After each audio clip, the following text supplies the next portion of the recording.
This one attachment blocks 90% of spiritual healing.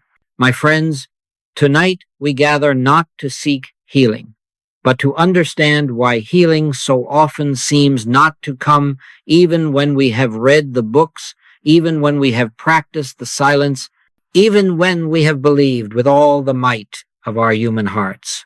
It would be very easy to say, I have not been healed because God has not answered. But that cannot be so, for the word of God is eternal. Before they call, I will answer, and while they are yet speaking, I will hear. Isaiah 65:24. No, it is not the failure of spirit.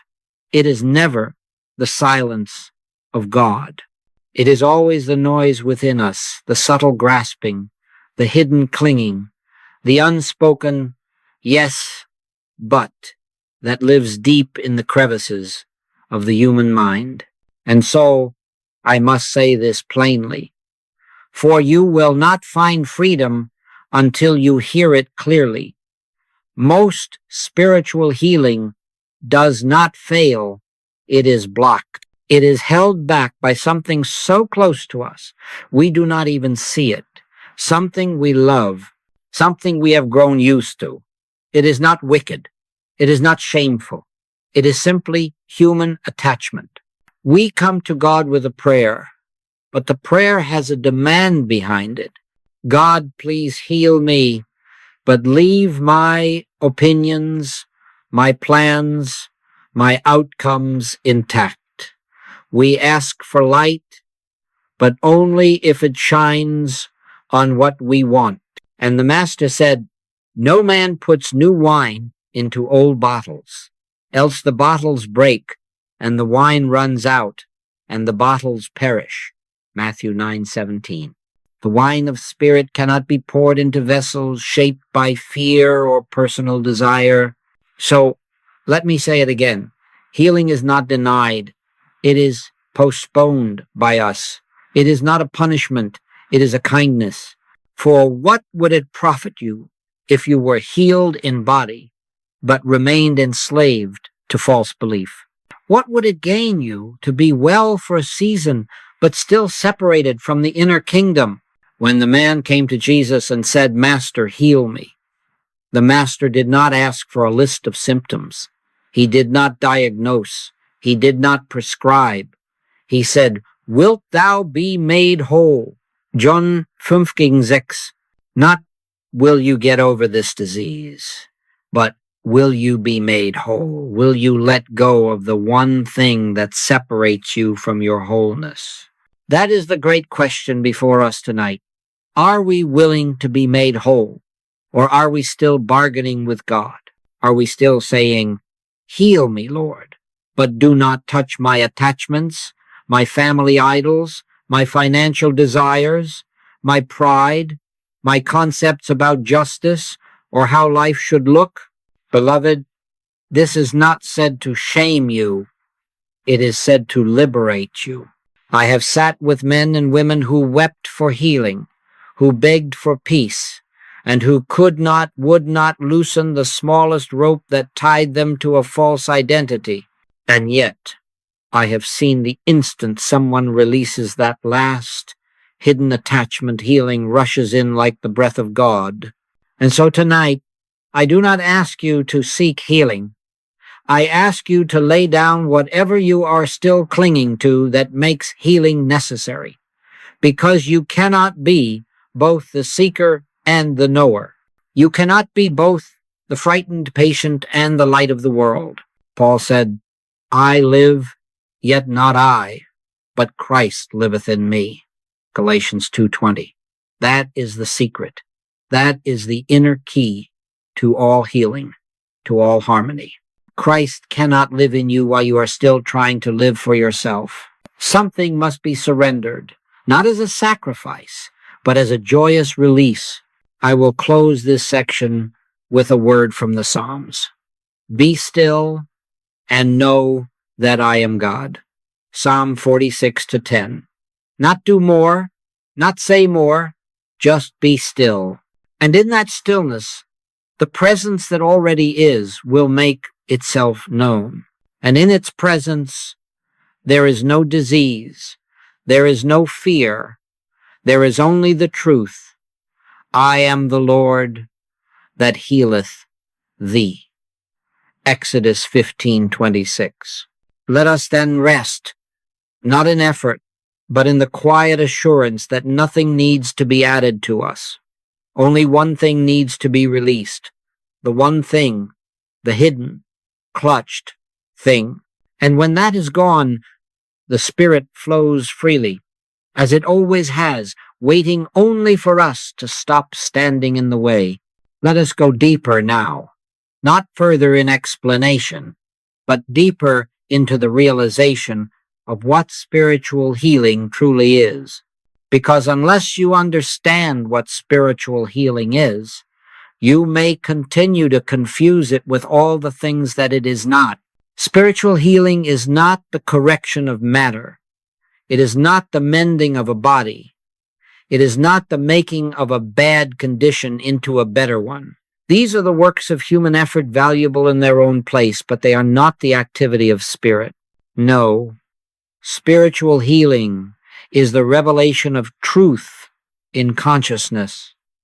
It is the unveiling of the presence that was never absent, the uncovering of the perfection that was never marred. The psalmist says, He sent His word and healed them. Psalm 107-20. Not He sent a technique or a treatment or a visible force, but His word, that invisible activity of spirit which, when received in stillness, dispels the appearance of error. And so we must begin by seeing that there is nothing to be healed. There is only something to be revealed. The world you see is not sick. It is misunderstood. It is not broken. It is misperceived through the lens of personal sense. Think on this. Jesus never healed a man. He recognized truth where others saw disease.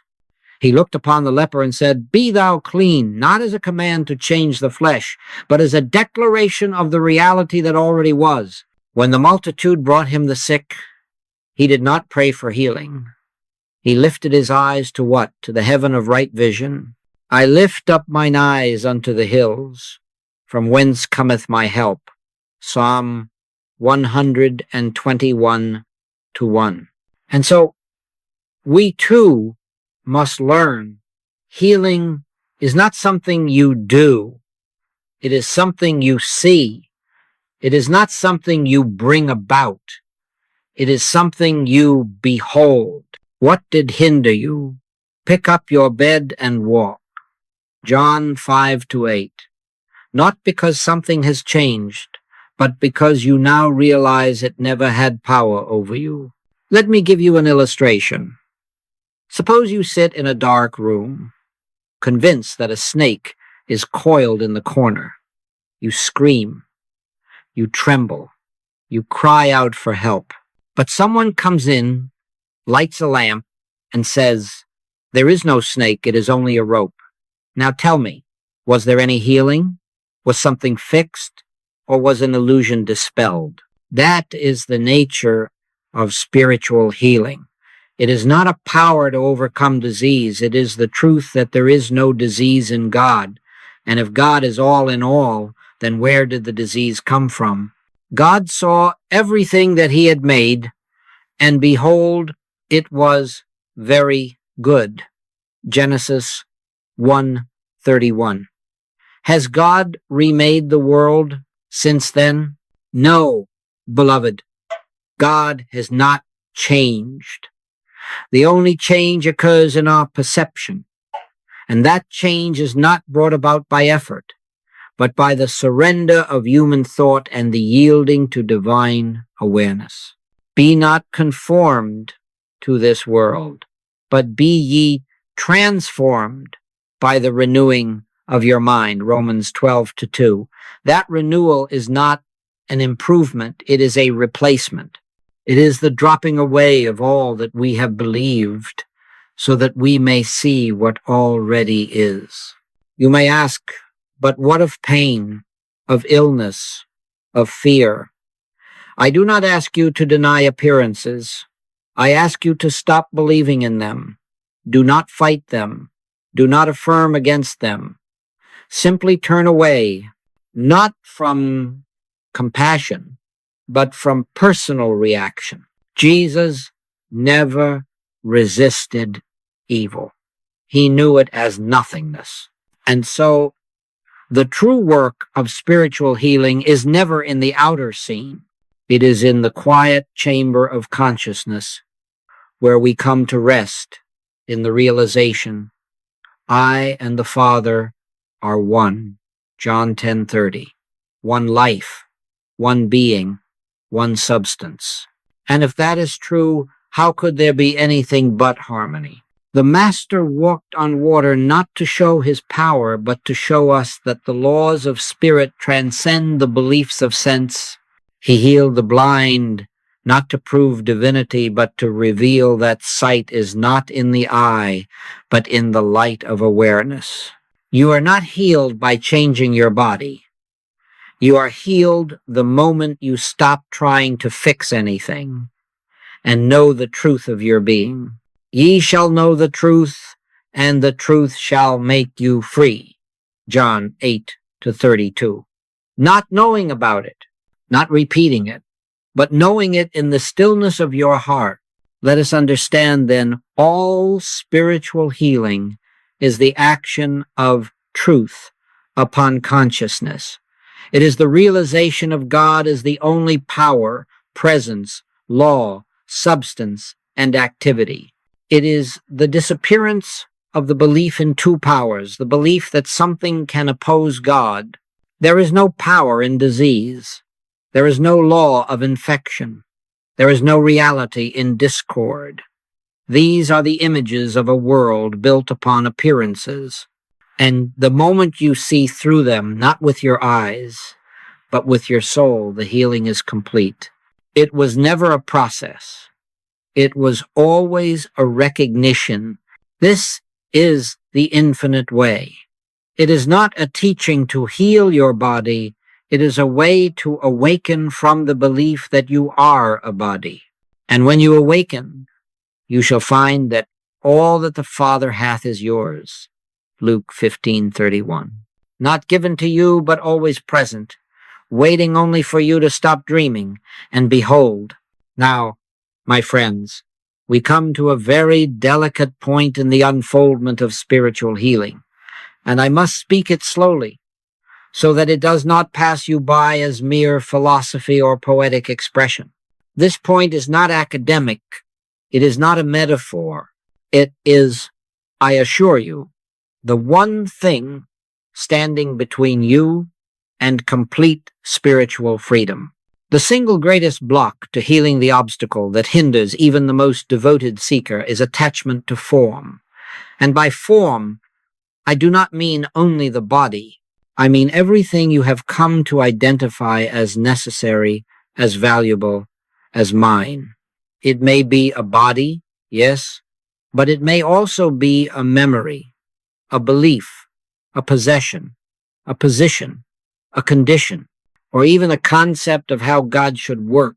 We come to the altar of truth with this silent, hidden phrase, still in our hearts, Lord, I trust you, but please do not take this from me.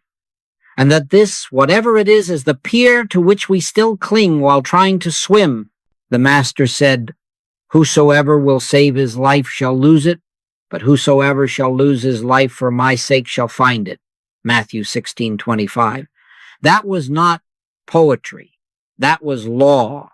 Let me tell you plainly, you cannot hold on to the form and receive the formless.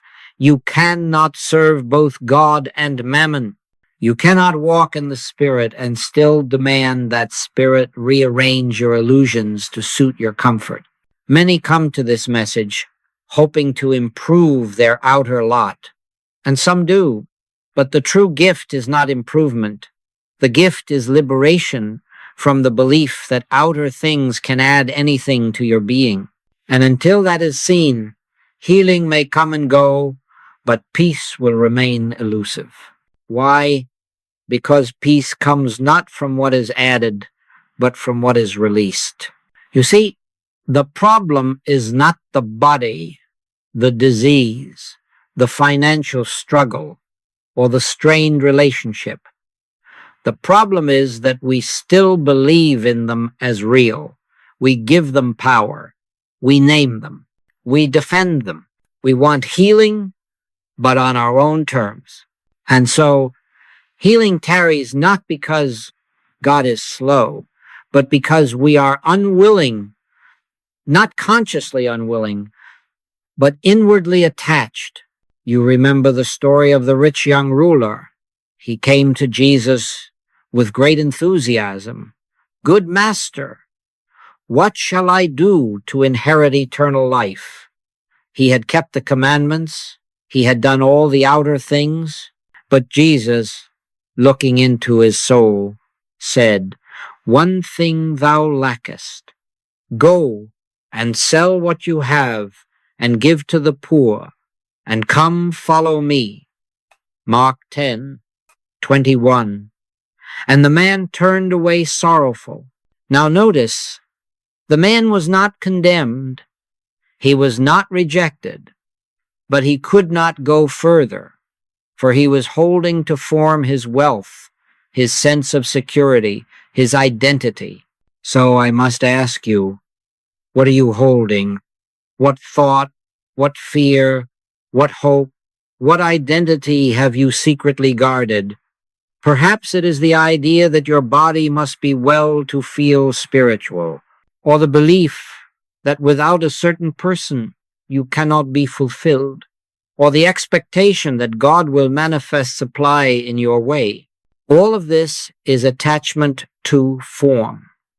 And attachment to form is the refusal to trust the formless presence of God.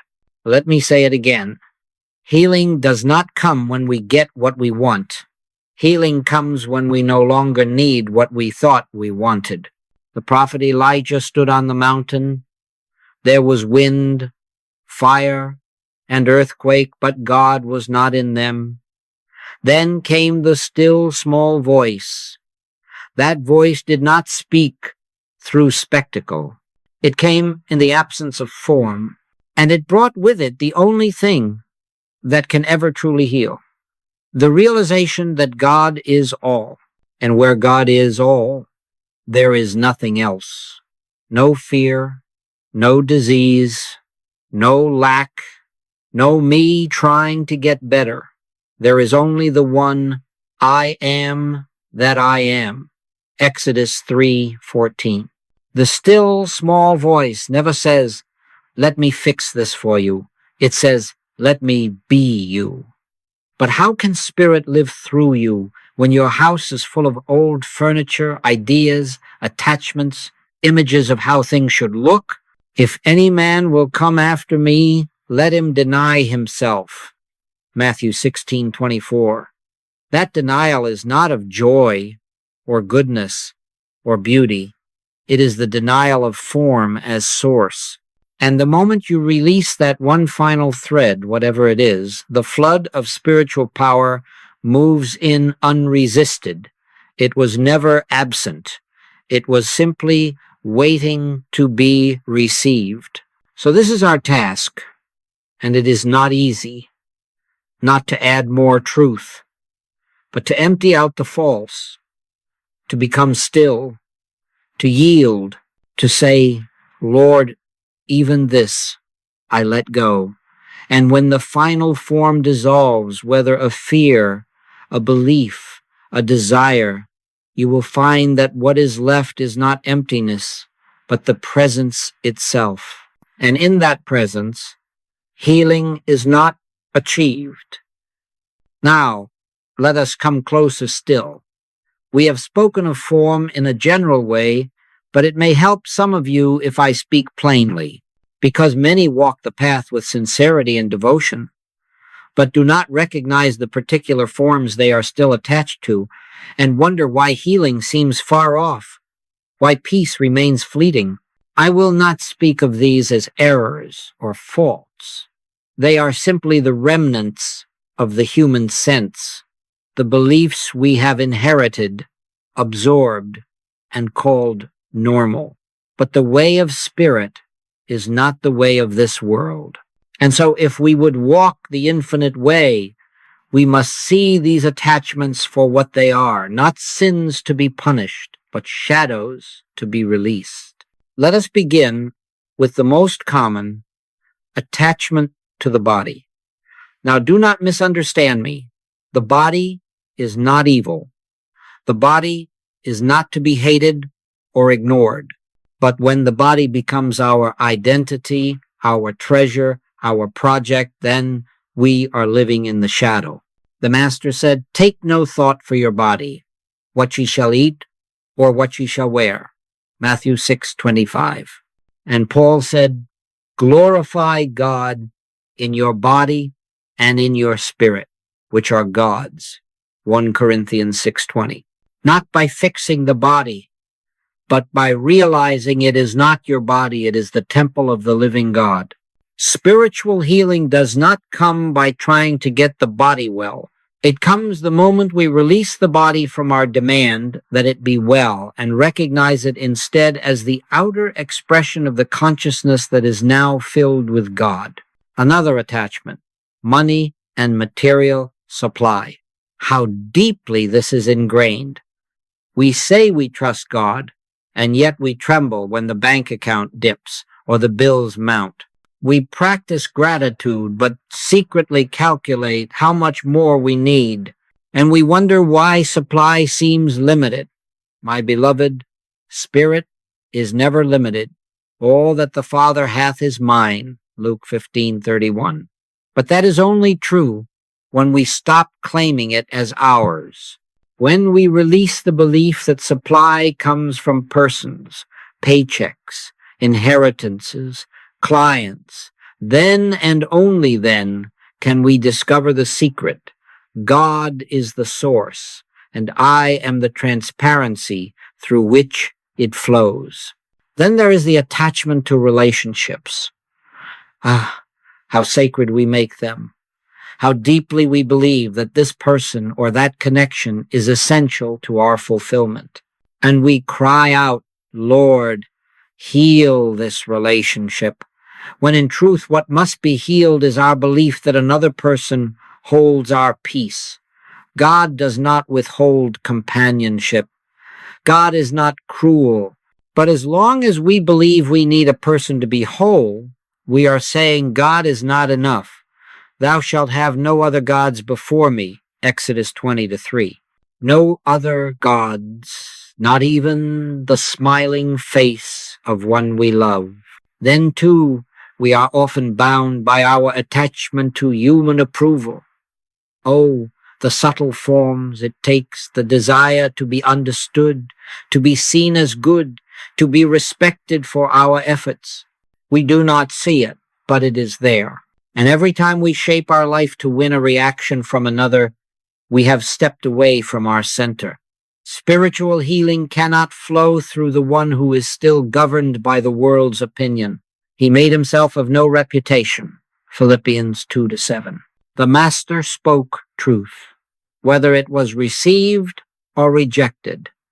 So too must we, in quietness and in faith. Another deep attachment, spiritual knowledge itself. This one is very subtle. There are those who know the letter of truth, who can quote scripture and metaphysical principles, who have studied for years and yet they have not found the fruit of the Spirit. Why? Because they are still attached to knowing. They seek to possess truth rather than yield to it. But truth is not a possession, it is a presence. It is not memorized, it is realized. And so we must even release our knowledge, our practices, our techniques, and say, "Speak, Lord, for thy servant heareth," 1 Samuel 3-9. Finally, the most dangerous attachment of all, the desire for healing itself. You may not see it, but this desire, noble as it seems, is often the final rope. As long as we come to God to get something, even health, even peace, we are not yet in surrender. We are still seeking an effect rather than seeking the cause. You remember in Scripture, the 3 Hebrew boys were cast into the fiery furnace, and their words to the king were these: "Our God whom we serve is able to deliver us, but if not, be it known unto thee, O king, we will not bow." Daniel 3:17-18. That is the consciousness of true surrender. Whether or not healing comes, I will still love God. Whether or not this situation resolves, I will still abide in the presence. When that is your attitude, when healing is no longer your goal, but God alone, then healing flows not as a reward, but as the natural activity of truth revealed. So search gently, beloved. In stillness, ask yourself, what am I still holding? What do I believe I cannot live without? And then say to that very thing, I release you. You were never my source. You were never my security.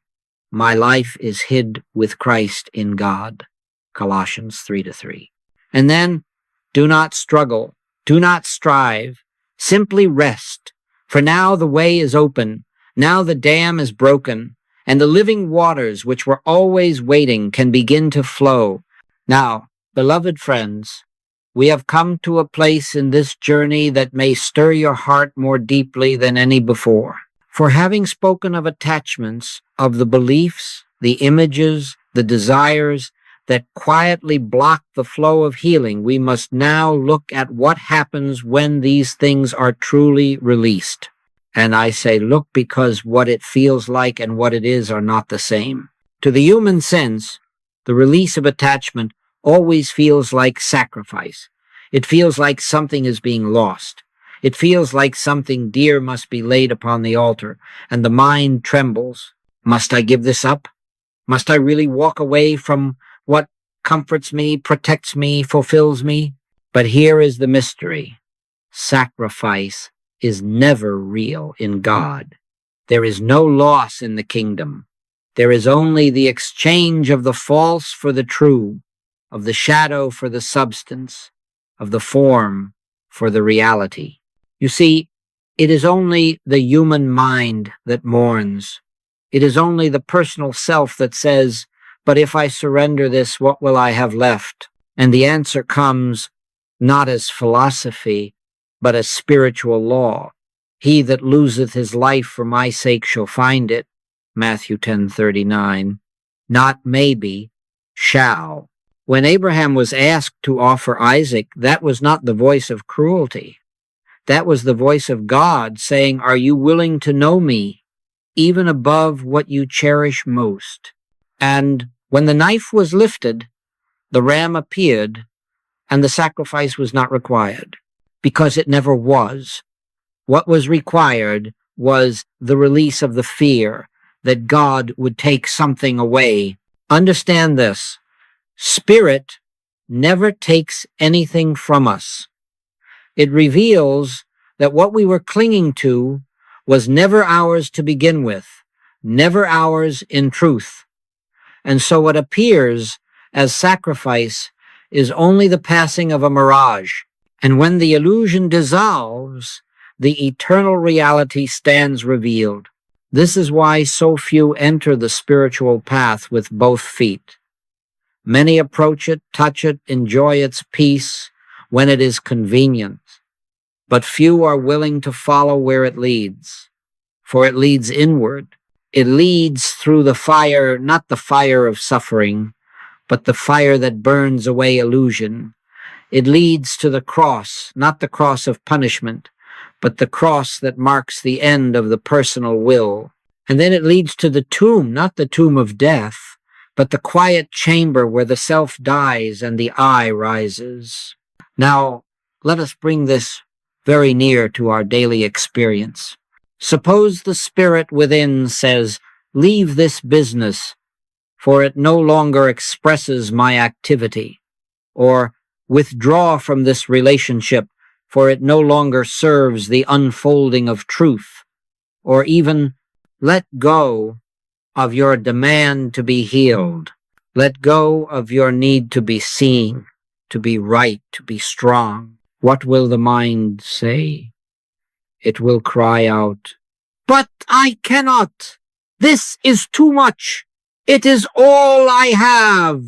And the spirit waits patiently, lovingly, without pressure, until at last something deeper within us answers, "Not my will, but thine be done." Luke 22:42. And in that moment, the moment of inner surrender, the so-called sacrifice dissolves. We do not lose what we feared. We lose the fear.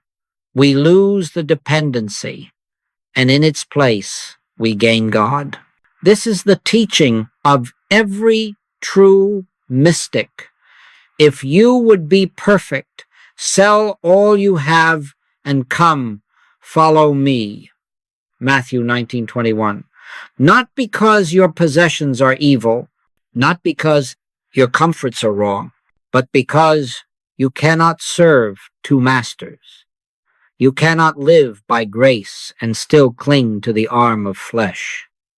You cannot dwell in I am and still demand a future of your own design. So I say to you, gently and with great love, if the Spirit asks something of you, obey, even if it seems hard, even if it appears as loss, for you are not being asked to suffer. You are being invited to wake up, to discover the kingdom that was always within you. And remember this, nothing real can be taken from you.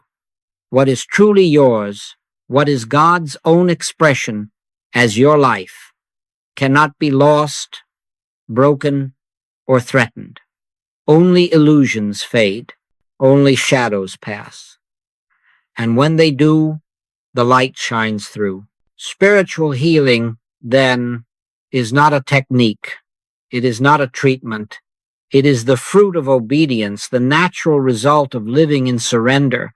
It is the harvest of one who says, "I want nothing but thee, O Lord."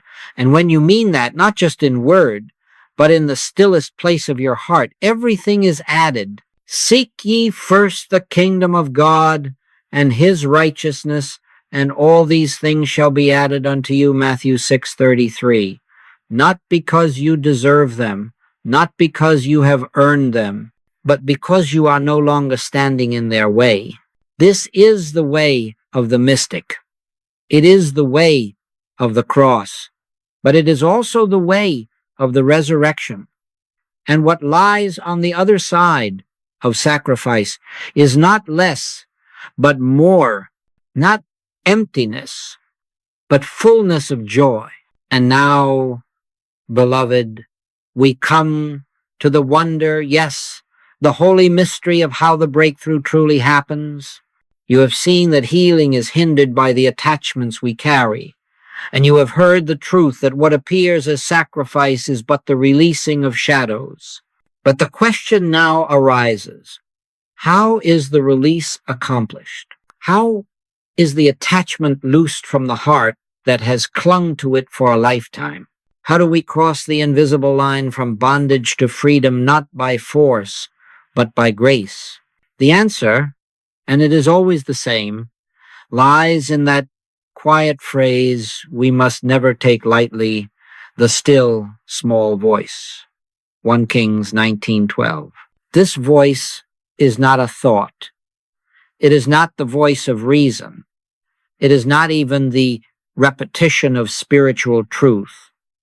No, this voice, when it speaks, does not come from you. It does not pass through the intellect. It arises from the deep center of being. And when it does, it carries with it the authority and power of the infinite. This is the voice that spoke to Elijah not in the wind, nor in the fire, nor in the earthquake, but in the silence. And when he heard it, he wrapped his face in his mantle, for he knew he was standing not in thought, but in the presence of God. Now I say to you, healing comes the moment that voice is heard. The voice may not speak in words. It may come as a lifting, as an inward breath, as the melting of a hardness you did not know you carried. And in that moment, though nothing outward has changed, the attachment is gone. It falls from you like a garment no longer needed. Do you remember the words from the Psalms? He uttered his voice, the earth melted. Psalm 46:6. That is not poetry. That is the very truth of spiritual healing. When the still small voice is heard in you, the whole structure of belief built upon fear, desire, possession melts, and in its place stands the formless freedom of being. This is why I tell you again and again, do not try to fix your problem. Do not try to release your attachment by willpower or effort. Do not use truth as a tool. Instead, come to stillness. Come to the quiet inner chamber where thoughts have ceased and waiting is all that remains. For in that waiting, something takes place. The world does not know it. The mind cannot understand it. But those who live in the Spirit come to recognize its movement, its grace. And in that recognition, something shifts within. The thing you feared is no longer there. The thing you craved loses its hold. And you realize, I did not let it go. It was taken from me in love, by love, through love. The Apostle Paul spoke of this when he said, Eye hath not seen nor ear heard, neither have entered into the heart of man the things which God hath prepared for them that love him. But God hath revealed them unto us by his Spirit. 1 Corinthians 2:9-10. This revealing is not intellectual. It is not emotional. It is the divine activity within consciousness. And it is initiated not by your effort, but by your willingness to be still. Let me tell you something very sacred. The still small voice cannot be commanded. You cannot summon it, but you can make yourself available to it, and that is all the infinite requires. Behold, I stand at the door and knock. Revelation 3:20. Not at your outer door, but at the door of your heart. And when you are still enough, quiet enough, surrendered enough to open, that voice enters, and when it enters, it heals. It does not change your world by rearranging the outer scene. It changes your world by removing the belief that the outer has power. And in that shift, the chains fall, the blindness lifts, the pain dissolves, not because you did something, but because you ceased doing long enough to hear the one who has been speaking all along. You will know when the voice has spoken. It may come in a moment of meditation. It may come when you are walking quietly or sitting alone without expectation. It may even come in the very heart of your distress. But when it speaks, or even when it brushes past you in silence, you will feel something break open within. And in that moment, you are healed. Not because the condition has changed, but because you are no longer attached to it. You have ceased calling it mine. You have ceased defining yourself by it. And in that divine detachment, the Spirit moves freely once again, and where Spirit is, there is liberty. This is how the attachment is broken, not by violence, not by struggle, but by the touch of God within you. My sheep hear my voice, and I know them, and they follow me. John 10:27. That is the way. That is the practice. That is the path. Not seeking to destroy the error, but listening for the voice that reveals there is no error. And once that voice is known, Once it becomes familiar, trusted, and welcome, there is no more fear, because you know that healing is never far, never delayed, never dependent on human ability. It is always a breath away, waiting only for you to be still enough to hear. I want to share with you now, not a parable, not a metaphor, but a real experience, one which stands not as an exception, but as a living illustration of everything we have touched upon thus far. There was a woman who came into this teaching with great sincerity. She had suffered for many years with a physical condition. I will not name it, it does not matter. You may call it incurable. The body had been through much. The doctors had said all they could say, and she came not as a desperate soul, but as one drawn not to heal a disease, but to find peace in God. At first, she studied the letter diligently. She read the books, listened to the recordings, wrote down her truth statements, and practiced them as faithfully as any student could. She would sit in meditation. She would say, God is all, God is my life, there is no power but God. And yet, nothing changed. Days turned to weeks, weeks into months, and still no sign of healing. She grew discouraged, not with God, but with herself. Perhaps I am not spiritual enough, she thought. Perhaps I still lack faith. Perhaps there is something I am missing. One day, during a class much like this one, she heard something she had not truly considered before. It was not a new truth. It never is. It was the same truth, but this time it pierced the veil. Stop seeking healing. Seek only the realization of God's presence. She went home that night and did not meditate to be healed. She did not declare the truth to change her condition. She sat in silence, and for the first time, she said not with her lips, but with her heart, Father, even if I never get well, I will still love Thee. I will still seek Thee, not for health, not for comfort, but to know Thee as Thou art. That, my friends, was the surrender. That was the letting go of the final attachment, the idea that God existed to fix her. That very night, no vision came, no voice, no flash of power, just a deep peace, a stillness, and she slept. In the morning, she rose from bed and noticed something strange. The pain was not there. She moved about, cautiously at first, thinking perhaps it would return, but it did not. It never did. Not that day, not the next, not ever again. The healing had occurred, but it had not come through the repetition of truth, nor the strength of faith, nor the work of prayer. It came in the moment she no longer needed it to. It came in the moment when truth became more important than results, when God was no longer seen as a means to health, but as the very life itself. What happened in her was the same that happened with the woman who touched the hem of Christ's garment. If I may but touch his garment, I shall be whole. And Jesus turned, not to her body, but to her soul, and said, Thy faith hath made thee whole. Matthew 9:21-22.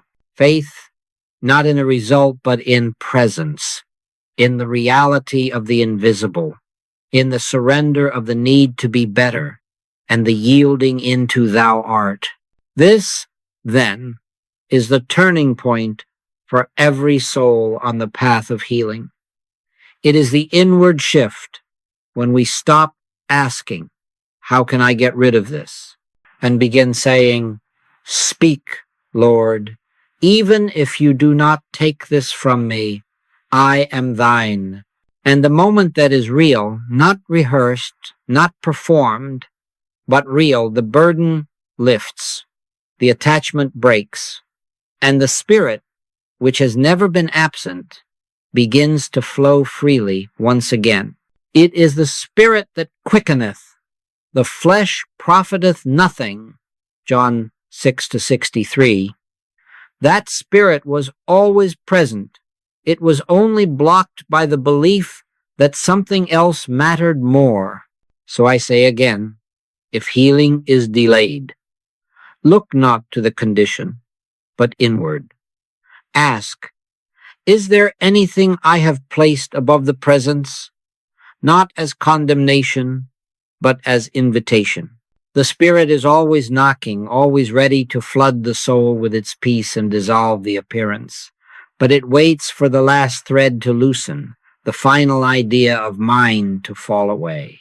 And when it does, healing becomes natural, inevitable, and irreversible, because it is no longer healing.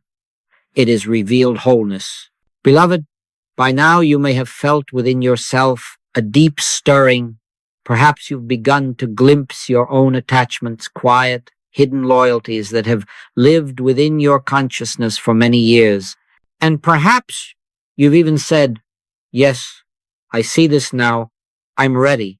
I want to let it go. But I must stop you there, not to discourage, but to tell you the most important truth of all. You cannot let go of the attachment yourself. You cannot unbind your own heart. You cannot untie your own soul. Why? Because the you who wants to do this work is the very self that must dissolve. The one who wants to release the chain is still the one who is holding it. This is not a failure. It is grace. For if the human mind could purify itself, surrender itself, and transform itself, it would have done so long ago. But it cannot, and it was never meant to. The Master said, I can of mine own self do nothing. John 5:30. And if the Christ said this, shall we not say it also? You see, the task is not yours. The power is not yours. The work is not yours. The work is God's, and it is done in silence, in surrender, and in stillness, not in effort. This is the secret that frees us from spiritual pride, from striving, from the exhausting inner labor that imagines, if only I could release this, if only I could change myself. No. The true spiritual path is never about self-improvement. It is about self-dissolution. And only the Spirit can dissolve the false sense of self, not by might nor by power, but by my Spirit, saith the Lord of hosts, Zechariah 4-6. So what then is your part? Your part is willingness. Your part is availability. Your part is to make no part for yourself. That is, you do not do the releasing. You watch it happen. You do not decide what to let go of or how. You bring yourself to the altar and say within, Father, I do not know what to release nor how to release it, but I place myself in thy hands. And then you wait. You sit in silence, not trying to fix, not trying to change, not even trying to understand. You simply wait until the presence announces itself. And when it does, the false disappears, not by your effort, but by its nature. You see, light does not fight the darkness. It does not push it out. It simply appears, and the darkness is gone. The Christ does not argue with error. The truth does not struggle with illusion. It simply is, and when it is known, all that is not, it dissolves. And so the attachments, the ones you have identified, and the deeper ones you still cannot see, will fall away. But they will fall not because you removed them. They will fall because you stopped holding them. because the deeper you was touched by something greater, something that is not of your mind nor your desire, but of your source. The Spirit of the Lord God is upon me to proclaim liberty to the captives and the opening of the prison to them that are bound. Isaiah 61:1. That liberty is not achieved, it is received. That opening of the prison happens the moment the cell door is seen as imaginary. So hear this deeply. When you sit in the quiet, not seeking, not pushing, not manipulating, you are allowing the only true power to operate. You are stepping aside so that spirit may do what only it can do. Remove the veil, release the grip, soften the hardness. There are no techniques for this. There are no formulas. There are no conditions. Only your stillness. Only your surrender. And yes, only your trust. Trust that what you could never do for yourself, the Spirit has already accomplished. This is why the Master said, "Come unto me, all ye that labor and are heavy laden, and I will give you rest." Matthew 11:28. Not, "I will teach you how to work better, but I will give you rest. For you have labored long under the belief that your salvation, your healing, your freedom depended on your ability to change yourself. Now you know it never did. You need only yield, and the work is done not by you, but in you." Beloved, we must now pass through a final gate, one that separates those who seek spiritual healing from those who truly live in the Spirit. And it is a narrow gate. Few find it not because it is hidden, but because they never stop walking long enough to realize that what they are seeking has already arrived. The greatest barrier to the flow of spiritual healing is the desire for it. I say this softly, for many do not yet see how it could be so. What harm is there in wanting to be healed? Is it not natural? Yes, it is natural to the human mind, but it is not spiritual. As long as you are seeking healing, you are affirming, unconsciously, that something is wrong, that something is lacking, that something must be added to you. And in that very belief, you close the door to the one thing that brings true healing, the realization that nothing is missing. Let me say this plainly. Healing does not come from seeking. Healing comes from knowing. Ye shall know the truth, and the truth shall make you free. John 8:32. Not the effort to know, not the longing to be free, but the actual knowing. And that knowing only comes when the seeking has ceased. You see, grace does not respond to desire. Grace does not operate as a reward, nor as a transaction. It is not given because you ask long enough, or with the right words. Grace is the nature of God. It is always present. It is always active. But it is only revealed when the mind becomes still enough to stop wanting and start beholding. Think for a moment of the lilies of the field. They toil not, neither do they spin. And yet I say unto you, that even Solomon in all his glory was not arrayed like one of these. Matthew 6:28-29. They do not seek to be healed, nor clothed, nor fed. They are rooted in what is. They receive the fullness of life because they never doubt its provision. And so I must tell you, dear one, the healing you want is not ahead of you. It is not in your future. It is not in some perfected version of yourself. It is here, now, within you. It has always been, but you must stop reaching for it to see that it has already arrived. I remember a man who once said, "I have read every book. I have meditated every day. Why has healing not come?" And the answer that came through me was not gentle in words, though it was given in love, because you are still trying to get something from God instead of realizing you already have God. You see, even the desire for God can be a barrier if it is a desire to get. But when the soul surrenders not to receive, but to rest, then the light floods in. It does not need to be pulled. It does not need to be earned. It simply needs to be welcomed. And this is the essence of grace. It is not something God does. It is something God is. God is not a giver of health. God is your health. God is not a supplier of peace. God is your peace. And when you stop asking for what God already is, when you stop treating God as a servant and begin to live as an instrument, then grace flows without obstruction. But this requires a shift, not a shift in conditions, but a shift in consciousness, a shift from waiting to receiving, from wanting to knowing, from seeking to surrendering.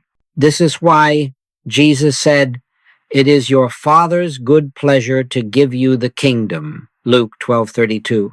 Not reluctantly, not partially, not later, now.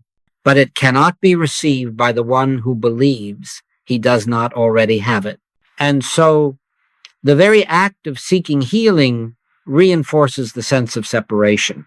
That is why I say to you, stop seeking healing, begin instead to rest in the presence. Sit in silence, not with the hope of being fixed, but with the knowing that you already are whole in God. You may not see it yet. The senses may still report otherwise. But truth is not waiting for your permission to be true. It already is. Accept grace, not as an answer to a prayer, not as a result of effort, but as your nature, as your inheritance. Son, thou art ever with me, and all that I have is thine. Luke 15:31. That is not a promise for the future. That is a present fact. Live in that knowing, and the healing will not be something you experience. It will be something you realize was never needed. You are never sick in spirit, never broken in soul. You are only asleep to your true nature. And now you awaken not by striving, but by stopping the search, stopping the effort, stopping the belief that God must be persuaded to bless you. God is the blessing. And the moment you stop reaching and rest your heart in what is, you will find that you have already received all. And now we arrive at the still center of the circle, the place where all movement ceases and only silence remains. This is not the conclusion of the path, but its invisible pivot for everything we have spoken of. Attachments, effort, listening, letting go, brings us to this one simple truth. Spiritual healing is never the goal. It is always the side effect. Let this settle into your being. Healing is not something you attain. It is not a result of perfect study or intense desire. It is not even the fruit of your prayers. Healing is the natural, spontaneous byproduct of something deeper, spiritual surrender. When the last effort to get is gone, when the mind no longer struggles to fix or to change, when the soul says, "Thy will be done, not mine," and means it, then grace flows. Not because you summoned it, but because you stopped resisting it. You see, we cannot earn healing. We cannot pray our way into it, affirm our way into it, or think our way into it. We cannot even understand our way into it. Healing is what happens when there is no more we in the picture at all. And that is what I mean when I say it is a side effect, a byproduct, a fragrance left behind when the false self has quietly stepped aside. Let me say it another way. Imagine a cup that is already full of water. You may try to pour fresh water into it, but it will spill. It cannot receive until it is emptied. And so it is with the soul. We must be emptied of fear, of desire, of clinging, of the sense that we are a self who must be healed. Then, and only then, can the truth be revealed. There was never anything to heal, only something to awaken. If any man be in Christ, he is a new creature. Old things are passed away. Behold, all things are become new. 2 Corinthians 5:17. But that newness is not achieved by remodeling the old. It is born in the moment of cessation when you stop identifying yourself with the past, the body, the story, and simply abide in the I.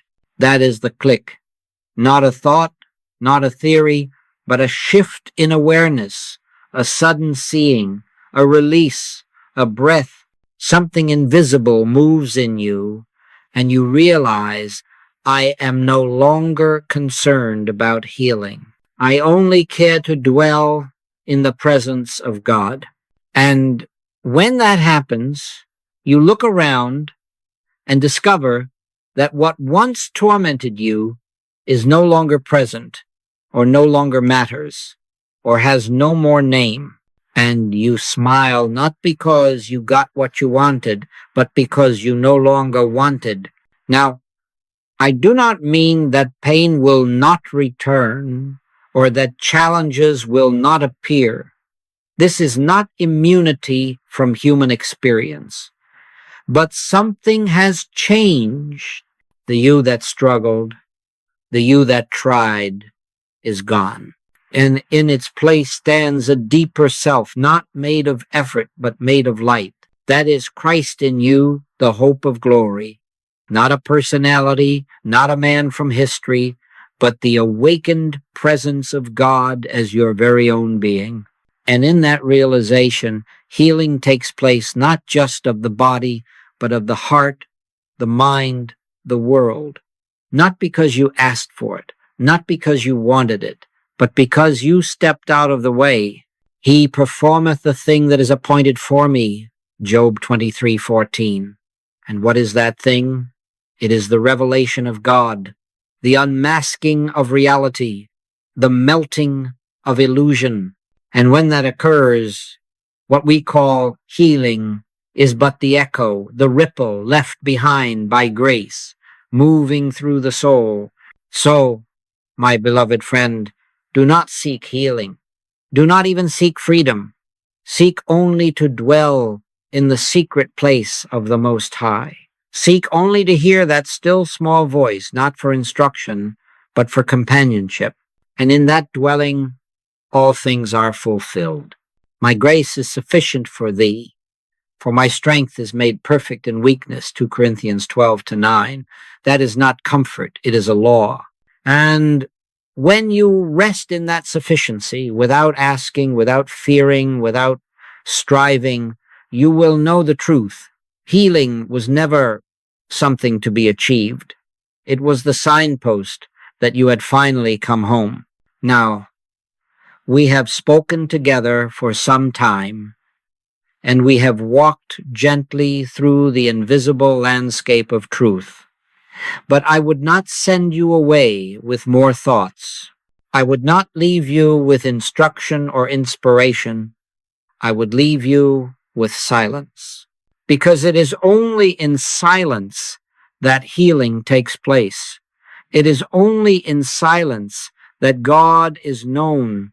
Let us then close not with words, but with a quiet turning inward, not to do anything, not to solve, not to reach, not even to understand, but simply to be still and know. So I ask you now, softly, what is your one thing? Not many things. One, what is that thing within you that still clings? The one fear, the one desire, the one thought you have not yet laid upon the altar. Do not name it aloud. Do not analyze it. Simply become aware.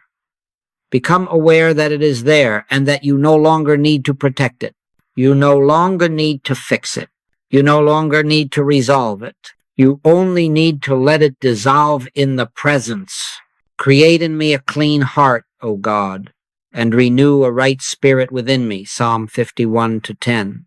This is the only prayer that remains not a request, but a release. So now, let the mind grow quiet. Let the breath fall gently. Let the hands rest. Let the body be forgotten. You are not waiting for anything. You are not trying to accomplish anything. You are simply here. And in this here-ness, in this still awareness, comes a whisper, not with words, but with life. My child, I was never far. You need not hold on. You need not let go. You need only turn inward and open. Let the one thing fall away now. Let it sink beneath your attention like a leaf floating down into still waters. And as it disappears, do not grasp. Do not ask what will take its place. Simply rest. Rest in the I. I am. Before Abraham was, I am John 8:58. I am with you always, Matthew 28:20. I am the Lord that healeth thee, Exodus 15:26. I am thy sufficiency in all things, 2 Corinthians 9-8.